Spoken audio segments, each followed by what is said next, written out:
Saskia is weer vroeg opgestaan. Dit keer om met Jean te gaan toeren. Jean Sulpice zwaait de scepter over zijn eigen sterrenrestaurant. Een echte liefhebber in alle opzichten.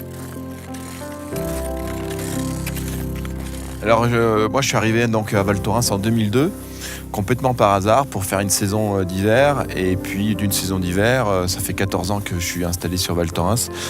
Mon objectif, ça a été de vraiment instaurer la gastronomie, mais pas n'importe laquelle gastronomie, une gastronomie alpine qui se fond dans cet univers de montagne. En 2002, elle n'avait pas du tout de restauration gastronomique sur Val Thorens, et je me suis attelé à cette cuisine, et une cuisine qui est quand même très difficile d'exercer à cette altitude, à 2300 mètres d'altitude. Donc j'ai fait que de travailler, de m'adapter aux difficultés qu'il peut avoir de cuisiner à 2300 mètres d'altitude. Comme l'eau qui bout pas à 100 degrés, mais aux alentours de 90 degrés, le peu de taux d'humidité, 17% de taux d'humidité, donc ça a des inconvénients sur le pain qui sèche très très vite, sur les aliments aussi.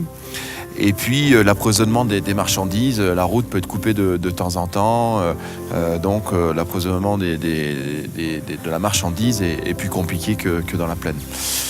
Au fur et à mesure des années, j'ai vraiment accentué ma cuisine sur la nature, sur cette cuisine végétale qui est vraiment au respect de mon univers.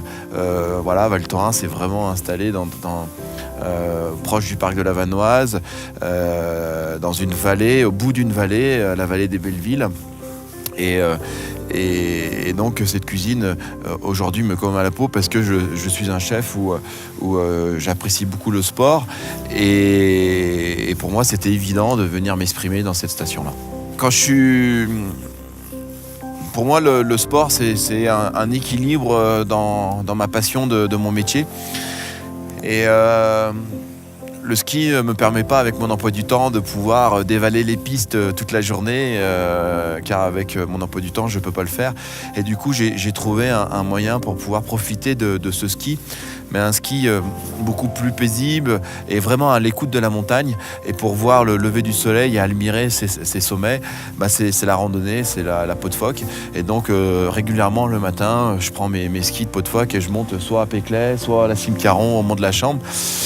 Vraiment, c'est un moyen de se ressourcer, c'est un moyen de m'oxygéner, et en même temps c'est un moyen pour rester toujours au contact de la montagne, de la nature, d'écouter et de l'admirer, parce que tous les jours cette nature elle est différente, cette montagne elle est différente, avec un paysage différent, même si on est entouré de blanc.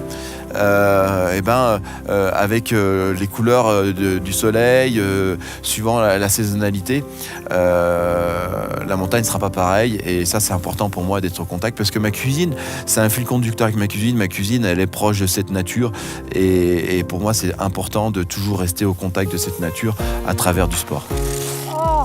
Een bijzonder mens. Wat een passie. Wauw. En dan komt de top in zicht. Oh. Wow. Fantastisch. Dat moet je toch gedaan hebben? Zo 's ochtends vroeg. C'est beau, hein? Allez, on va enlever les pots maintenant. Donc là-bas, donc la Grande Casse, Ouais. le plus haut sommet de la Vanoise. Après ici, on a la Solire, donc Méribel, et le Mont Blanc qui est juste en face.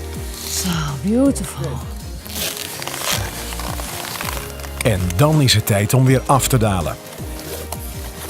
Vellen gaan eraf. En dan kan de afdaling beginnen. Allee. Zo mooi. Kijk, jongens. Nog even afscheid nemen van dit prachtige uitzicht.